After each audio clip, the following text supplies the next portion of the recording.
Guys, welcome to another edition of Founder Wisdom Podcast. Today with us, we've got Ashok Azhagrasan. He is head of growth at OSS Venture. I previously talked with Aurore Lanchard, which is a colleague of Ashok. I love OSS Ventures. They're in a very cool niche. Ashok, can you start by telling us a bit more about yourself and a bit more about OSS? Yep, sure. Thank you so much, Charles, for the invitation. I'm Ashok. I'm the head of growth at OSS Ventures, and I've been in this post for like 3 years.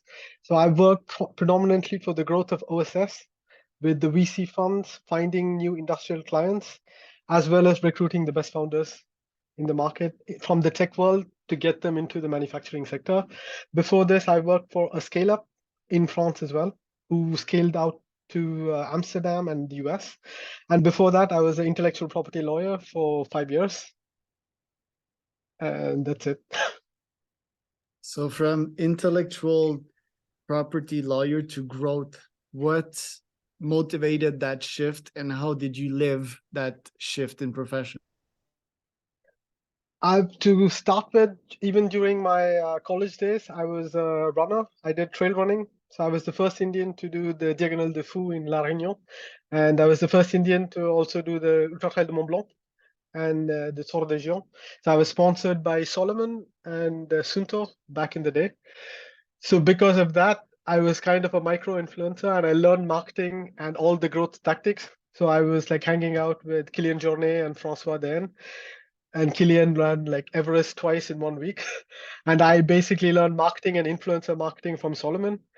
And while during my law school days, I really loved law, but to practice it wasn't my cup of tea, especially to go to court every day and wear a suit. It's like, nope. After a point, I was like, I'm really good at marketing and I can transfer most of that skills to entrepreneurship and helping build startups. So that's why I landed into the startup game and I've been loving it for the last 5 years. Quite epic. I didn't know that you were an ultra runner. So my Yeah. current shoes with which I finished the Ultra Bromont in Quebec, the 80 kilometer are Salomon. Yeah.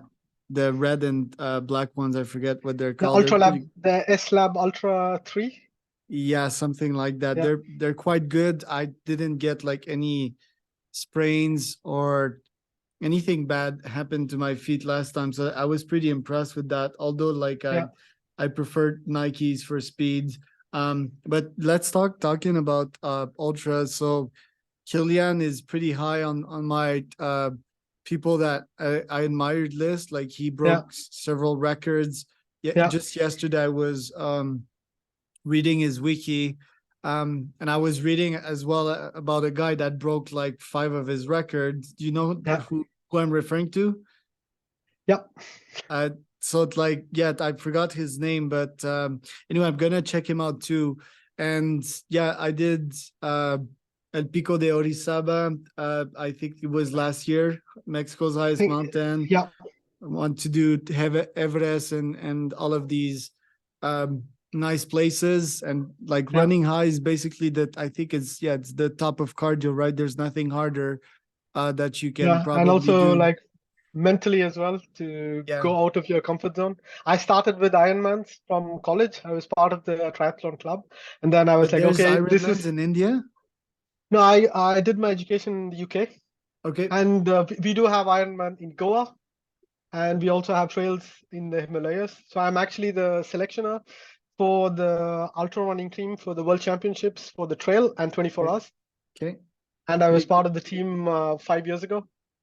It's pretty impressive. And tell us first about Killian. So obviously he's like a feat of nature, physically, genetically, right? He grew Yeah, up in these environments, but talk about the mental aspect and what you've learned hanging out with Killian.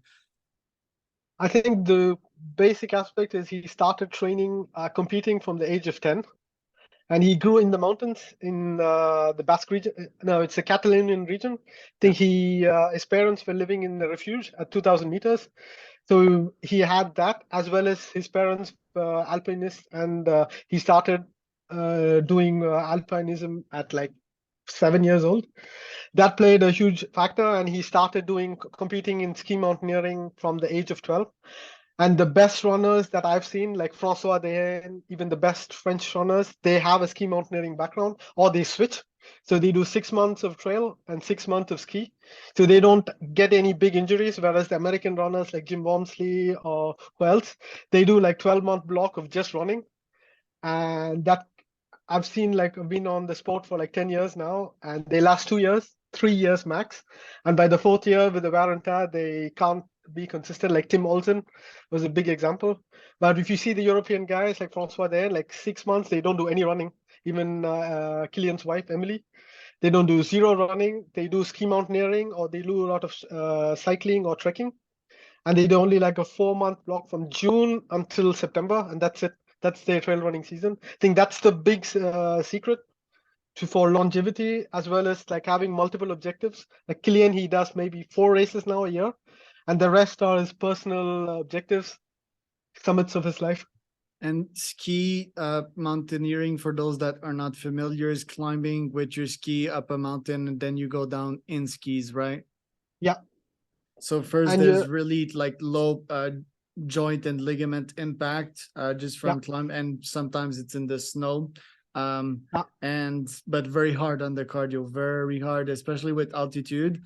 But what about the skiing downhill? That's like huge joint impact, no? Yeah, but then in terms of the speed at which they go compared to trail running, it's nothing. Okay. At the Yeah. speed at which they are descending at UTMB, it's nothing. Yeah. Especially from a guy who's used to sky running, where they're doing kilometer verticals and they're descending like crazy down a mountain in like 30 minutes. I remember I did like Limoni Sulgarda and Kima. And Kima is like a crazy technical race, and he's basically running down those hills. So compared to that, I think the impact on the legs is less, and also it's like cross training. Especially if you're going up mountains, it's like doing squats a million times. By the time they get off the skis, their quads are this big, and they need to like get used to running again. So that's like cross training, as well as you're training your legs not to get injured. Love it. And from your career in ultra racing, like what races have you done? Tell us about the kilometers of each, and yeah, like what were the insights, the mental insights you've got from these races? I think the biggest race I've done is the Tor des Géants in the Valle d'Aoste in Italy. It's around 340 kilometers with 24,000 meters, so that's like 200 miles. Holy shit. And that's like double UTMB within like 150 hours. So you're basically not sleeping for 6 days, non-stop. By the fourth day, you're basically seeing stuff on the rocks, and you're pretty much comfortable with that fact that, oh yeah, I'm just hallucinating. It's okay. Yeah. I've done that Yeah. race twice, and the next race I've done the Diagonale de Fou in La Réunion twice as well. It's a crazy race, and it's like the Tour de France for the people in Reunion. You have like at least 3,000 people starting the race, and about 100,000 people in the beach. Yeah. And the island is crazy. It's probably one of the most hardest races, and there are no poles involved. Okay. So you have to go, basically you're doing 11,000 meters in 170K. And the trails are basically steps, and they're like this big. So you're basically doing squats or lunges for 100 miles. It's also one of the most beautiful races I've done, with a lot of microclimates. So you're changing climate. You're at 2,000 meters, and it's super cold, and you're shivering in your wind jacket, and you descend down to zero meters, and you're at like 32 degrees with 70% humidity. So that's like a big change. Another race I've done is I've done the UTMB, the Ultra Trail du Mont Blanc, twice. The full distance, or? Yeah, I've done UTMB twice, CCC twice, TDS once. And my next objective is hopefully in the next 2 years to do the PTL as well. Okay, PTL, which one is that one? It's Petit Trottoir Lyon. It's the 300-kilometer race. It's the biggest race of the UTMB, and you have to do it in a pair of teams of two. And it's basically Via Ferrata and alpinism for 300K, and you're basically at one checkpoint every 50K. So you basically have one checkpoint every day. You go into a refuge, you refill your rations, and then you go out again. So that's why you have to do it in a pair of 2 or 3 people, because there are no trails. You're basically climbing up ridges, and you're going through glaciers, and you have to self-navigate as well. Okay, wow. These I forgot how they were called, but Bear Grylls made a show out of them on Prime.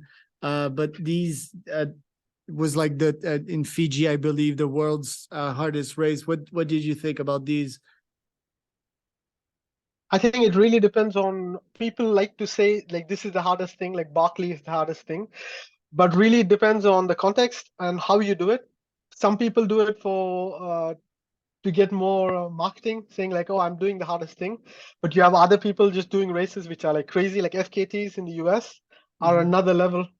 Like the Nolan's 14 in Colorado is like crazy.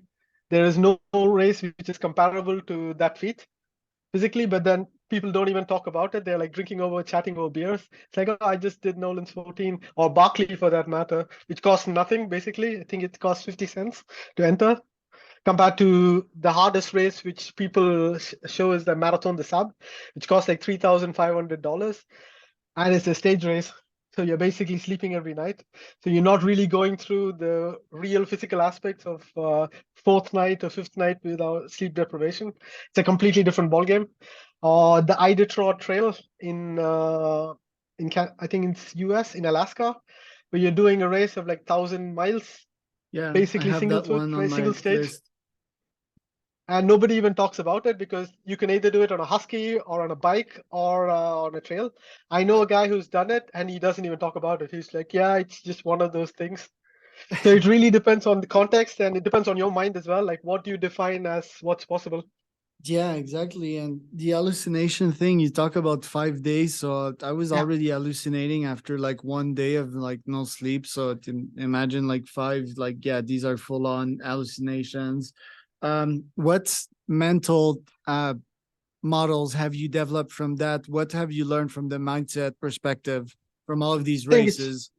just the grit, and also never to give up in terms of entrepreneurship.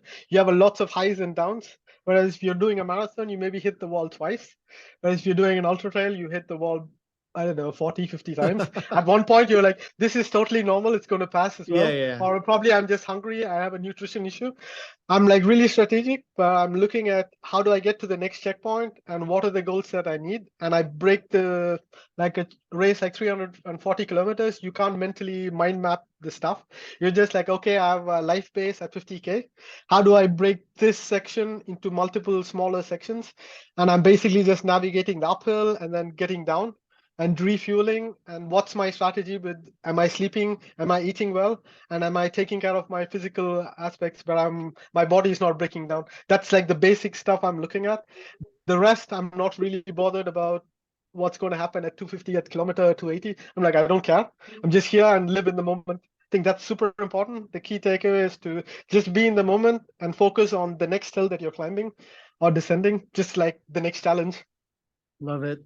For yeah, the micro steps super important. Living in the Yeah, presence, ultra patience is a mindset that I developed as well while being on these yeah, races. Certainly applied that to business as well.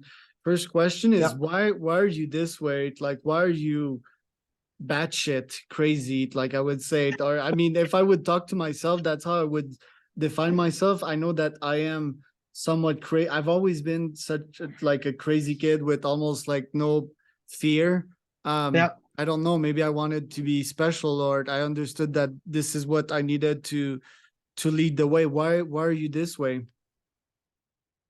think from a very young age, I was always like trying to look at stuff in a different aspect. Whereas I didn't want to like fit in a small box where like, oh, I wanted to be a lawyer and do go to law school and then be a politician or just do one stack career. It's like, oh, let me try something else. And if I like that, let's stick with that. Same with running. I started with triathlons, I did cycling, running, and all of these things like bring me a lot of joy. And also it gives me a challenge. And for me to wake up in the morning saying like, oh, I can do a 200-mile race or do another thing, it's just one more thing, but it's not the thing that I built my whole life to. And as well as to get used to adversity, especially in these races, you build a kind of like carapace where nothing really affects you. Everything else is like life's problems. Are, it's okay. I've done the Tour or I've done the Diagonal. It's like part of the race. And were your parents were they pushing you towards ambition, or were they more conservative? And also, what do they think of your races? Do you think they're crazy? Do they think you're crazy? Yeah, they're like normal non-sporty parents who are like just like, oh, just like go to school and just have a regular job. They're happy. You're like, why are you doing this? Like, what's the monetary aspect? Like, nothing. Like, but then the first time they're worried, I think that's the natural paternal behavior. Like, he's going and doing this race in the Italian Alps, and you read about it, and it's like someone even died on that race. It's like, why? People But die all once you the do it, time, everywhere. yeah, and they never lived 1 second in their life. What a beautiful end of life to die on a challenge, on Yeah, one of and my especially like on a mountain. yeah, one of my key learnings was one of my friends who did the Barclay, and he had the same key learning. He was a researcher and he wanted to go to Antarctica. But before then, he was like too scared to do a PhD. So he was like, I'm going to do my banking job in New York and I'm going to save up. His dad was exactly like that. He had a regular job in the US, and his big dream at 50 was like, I'm going to retire at 60. Now I'm going to do a world tour. So for 10 years, he was planning this big expedition for 2 years. And at 58, he had a car accident and he died.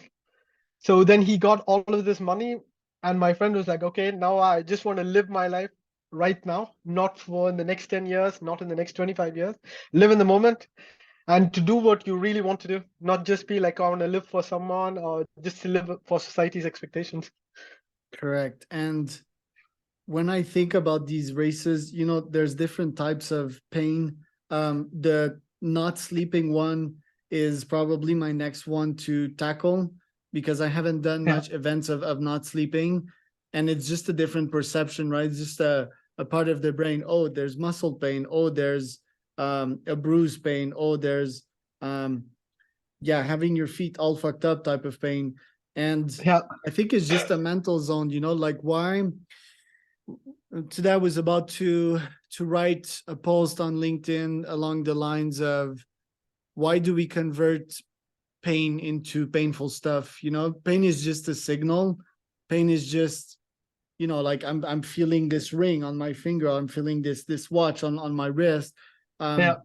And the brain kind of decided, especially for evolutionary purposes, to identify it as a potential debt, and that's internal pain.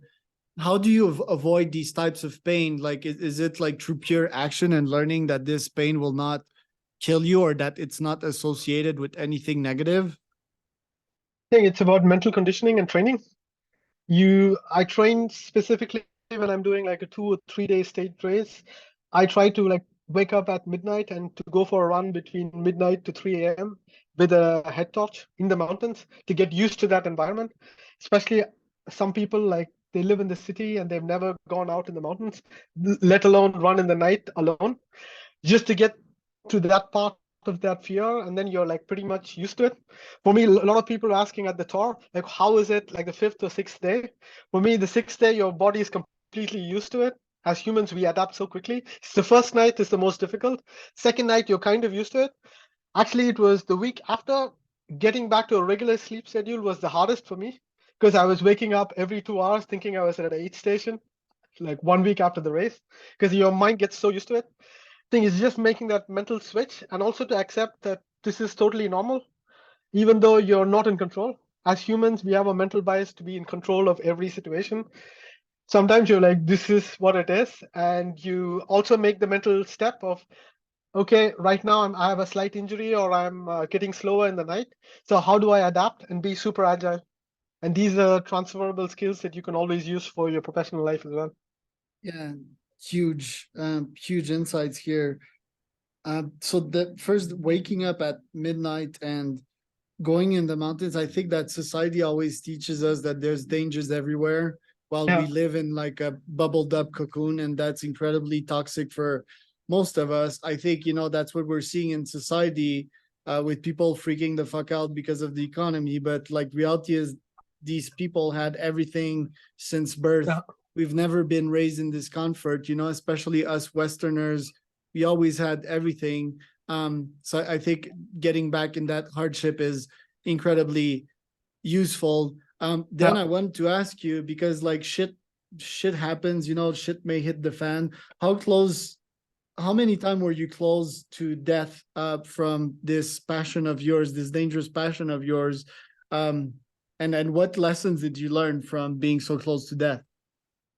I think most the ultra running maybe once. It was in Romania where we were running through the Busegi Mountains, and it was basically just snow. And I pretty much just stopped like 5 meters before a cliff. That's the closest I've got. But usually during alpinism, you have lots of learnings. I know people who are like far more skilled than me, who were much more dangerous, and they were just pushing the limit too much. And you never know, there might be a wind change or the weather drops. So there are some aspects, especially in the mountains, that you're not really in control of. So the things that you're in control of, that's what Killian, like the big key learning that I learned from him.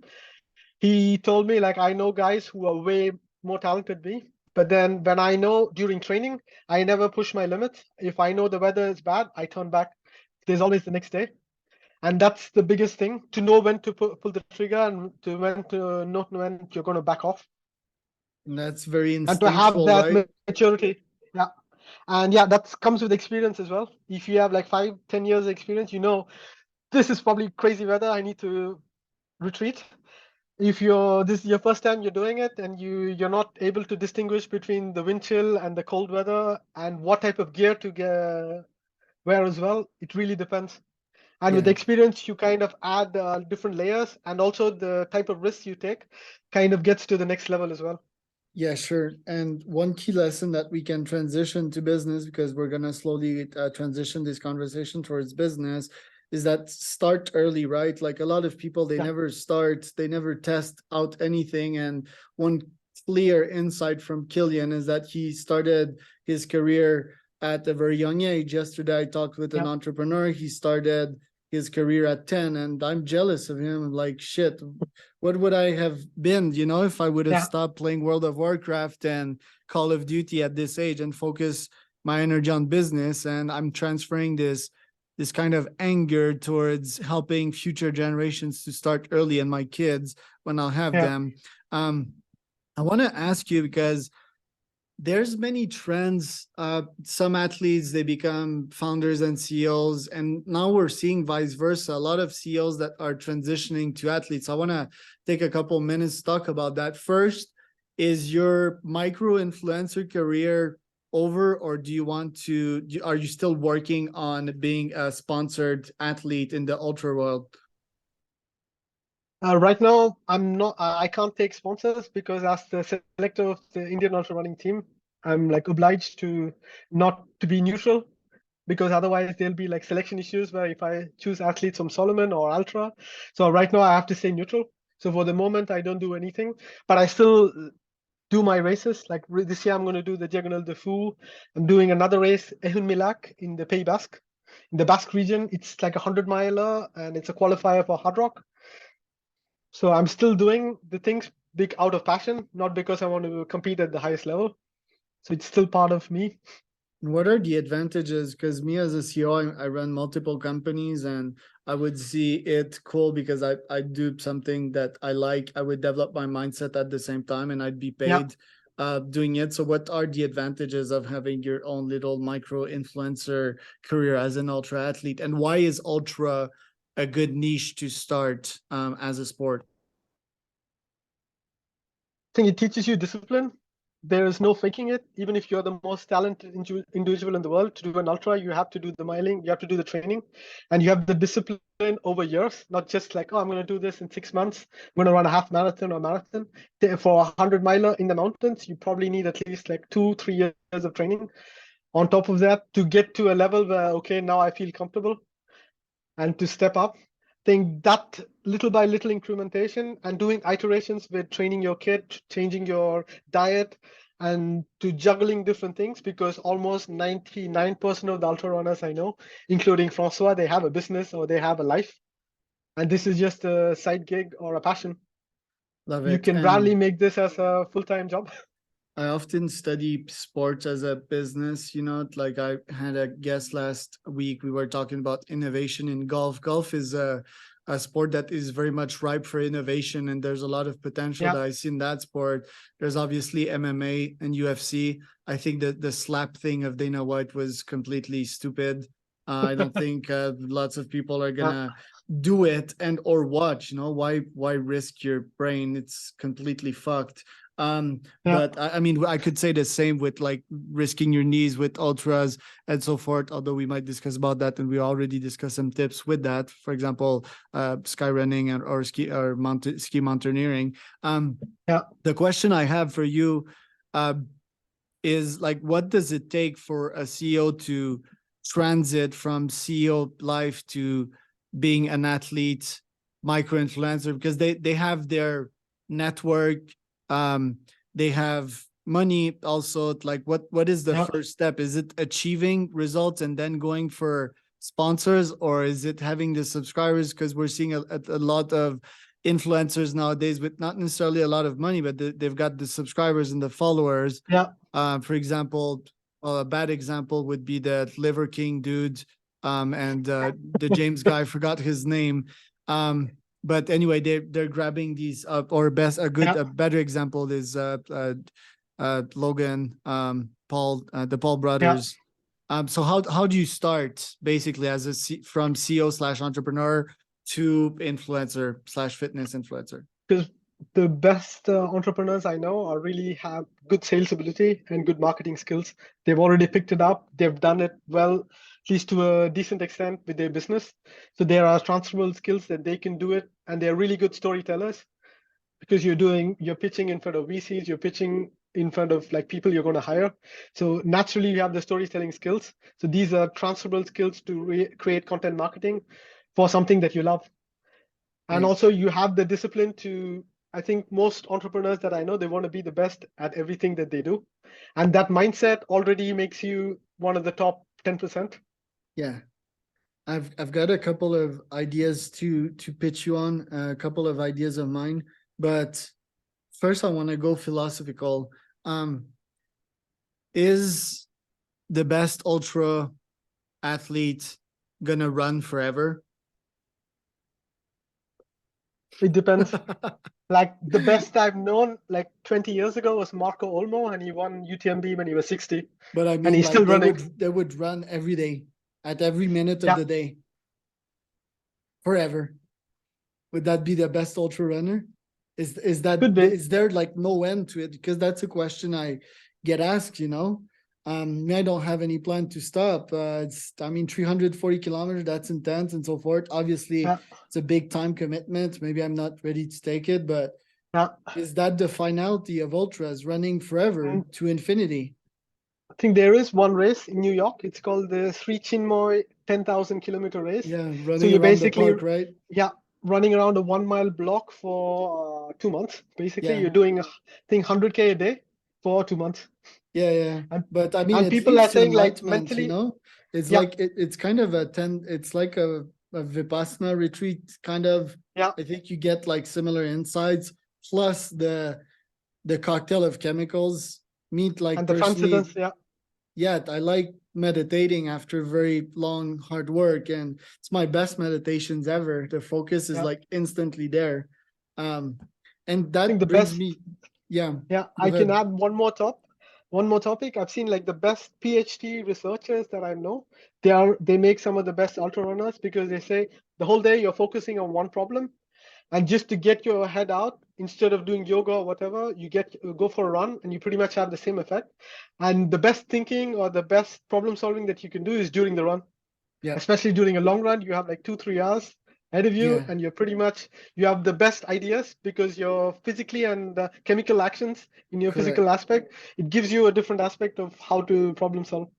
Correct. 20% of my best quotes came from running. They're very short, they're very sweet. It's like the coach. I call it the coach, the coach is the Yeah, one that is guiding me in these hard events. And yeah, he's full of wisdom. He's very harsh, full of tough love, but yeah, he is on point when it comes to quotes. And then the most of my insights is during sleep, right? Recovery. yeah, I just wake up with like three good ideas, magic, and then you note it for down. Yeah, yeah, we talk about AI nowadays. Second philosophical question for transition, because we've got like 5 minutes left. yeah. Running forever, that would be made possible with biohacking and merging with bots. Kind of, what are your opinions on that? think the future is like limitless. We'll see how the sport goes. But I think it will And decline, right? Because if you're like a bot and you can run forever, like what's the point of running? Is it like, oh, I have a better hardware and then the mechanics team is like the one that gets the credit? There's no longer this pushing the barriers I- thing, or is it? yeah, I think it depends. As long as you have the mental aspect to it, it's always going to be who pushes their mental limits more than the other person. But if it Yeah. just comes to a pure biomechanic or pure physical aspect, then there could be a race where you have one guy running 5,000 kilometers and then you have a competition there. That's when the game really starts. Yeah. Interesting question though. Okay, I want to pitch you on one business concept related to this Yeah. because yeah, probably 5 or 10% of my energy expenditure goes to ultra stuff and endurance. Okay. Some time ago, actually 1 month ago, I was in Mexico, well, in Puebla, in a zone that wasn't too close to any gyms. So what I Yeah. did, and I've been training inside for quite a while through hits. Mostly hits have very high ROI. But I decided to Okay. mix my ultra passion with hits to make 1 hour 30 hits that are grueling and doing like 1,000 push-ups and yeah, it's ludicrous stuff like it's 2,000 jumping jabs, Yeah. and a bunch of things like that. And well, it was boring. It was fun at the same time. I filmed myself. You can actually go and follow some of my training. Ashok said Okay. that you'll have fun doing that. And I mixed it with mindset advice and coaching. I think that's lacking when you're like doing sports. It's the ripest time to get some insights and some healthy thoughts in your brain, Yeah. kind of inserting them in between neurochemicals. Uh, and at the end, we finish with a nice yoga and a meditation because you've got like all these cocktail of chemicals. So I bought the domain certifiedgrit.com, Yeah. and I'm starting this business that I'll outreach to CEOs, and I'll have them complete these bunkers training, Okay. which are like 1,000 or 2,000 jump squats and so forth, and lunges and all of that. And at the end, they get a badge, and they Oh, get cool. the insights. Plus, they get the fitness and they get the network, from having completed the workout with fellow CEOs. What do you think about that business? I think I'd charge 250 per person. And I'd have like 4 or 5 of them on a Zoom call so that it would sort of They can monetize my motivate. time on the Yeah. weekend. And I do fitness at the same time. So it's like it checks a bunch of boxes. What do you think about that business idea? I think it's pretty cool. And I think there's a huge demand as well in the market right now, with a lot of CEOs having like really stressed out jobs, especially with the economic situation. This could really help them to change the perspective and to also have this positivity, and also to have a group of people that they can train with and to be accountable for. Yeah. Like, okay, the weekend I have a 2 hour slot and I'm going to do just that. And that gives you a lot of accountability, because otherwise you're working long hours and then you kind of pretty much lose track of time. Yeah, because my mindset was also like on top of all the models that I have told you about. By the way, we're gonna have to do another one later for OSS because I still want to Okay. talk to you about that one. But I mean, it's fine. We the curiosity always leads us to the best and most healthy places. But the mindset was also that I've grown up forever in the virtual realm. I think it's Yeah. efficient from a time perspective. I've tried doing these podcasts physically; it was quite a mess. I'm just obsessed Yeah, with I can like imagine. efficiency, Yeah. and if I reach out to these CEOs first, that's what I do on a daily basis. I run an outreach agency, so it's somewhat easy to get them Yeah. on a call. Like you said, on the weekend they have more time. Also, like Ironmans, which is Yeah. could be an alternative, or Spartan race. The time requirement is bunkers, and also And the training as well. Yeah. the training and It's the just, costs. yeah. The cost won't be that much of a problem for CEOs, obviously, because they made good money. I But don't think that's a barrier of entry. It's the training, because you have three sports. That's what initially I started with Ironmans. And at university, I had the time. I was like, oh, I could do swimming 2 hours, cycling 5 hours. yeah, And the most with work, the more you do is you're basically just doing cycling and some swimming. And running, you're pretty much like, oh, I can do maybe one long run and that's it, because you just don't have the time. And for a CEO, I think that's a huge barrier of entry. Yeah. It's not the cost, because the Ironmans per se, with the bike kit and also the races, are expensive. Yeah, exactly. Look, it's already the end. Where can people find out more about you, Ashok? On my LinkedIn page, Ashok Azhagrasan, or on Instagram, it's Ashok Daniel. You can reach out to me anytime.